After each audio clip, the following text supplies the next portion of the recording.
ሙስሊም ወንድሞቻችን አክሱም ላይ ዙልም እየደረሰባቸው ነው። ይሄ ነገር የሁሉም ሙስሊም ኃላፊነት ነው። አልሙስሊሙ አኹል ሙስሊም፣ ሙስሊም ለሙስሊም ወንድሙ ነው፣ ዘር አይለየውም። ነብዩ ሰለላሁ ዐለይሂ ወሰለም እንደ አንድ አካል ናቸው ነው ያሉት። አክሱም ላይ ያሉ ሙስሊሞች ሲያማቸው፣ ሲፈናቀሉ፣ አዛን መስማት አንፈልግም ሲሉ ካፊሮች ወይም ካዲያን ዝም ማለት የለብንም። ይሄ ቪዲዮ ለብዙ ሰው እንዲደርስ ኮፒ ሊንክ፣ ሼር፣ ሪፖስት ያደረጋችሁ እዩት። ስለዚህ አክሱም ላይ ያሉ ሙስሊሞች ዙልም እየደረሰባቸው ነው። በ21ኛው ክፍለ ዘመን ላይ ጭፍን የሆነና ደደብ የሆነ አስተሳሰብ ያላቸው ሰዎች አሁንም አልጠፉም ከሀገራችን ላይ። አንድ ሃይማኖት አዛን መስማት አንፈልግም፣ አዛን ሸይጣን ነው የሚጠላው።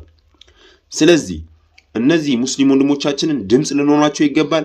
የሚመለከተው አካል መንግስት እዚህ ሀገር ላይ ሁሉም ሃይማኖት እኩል ነው መብቱ፣ ይህንን የሃይማኖት መብታችንን እንዲያከብርልን መጠየቅ አለብን፣ መጮህ አለብን።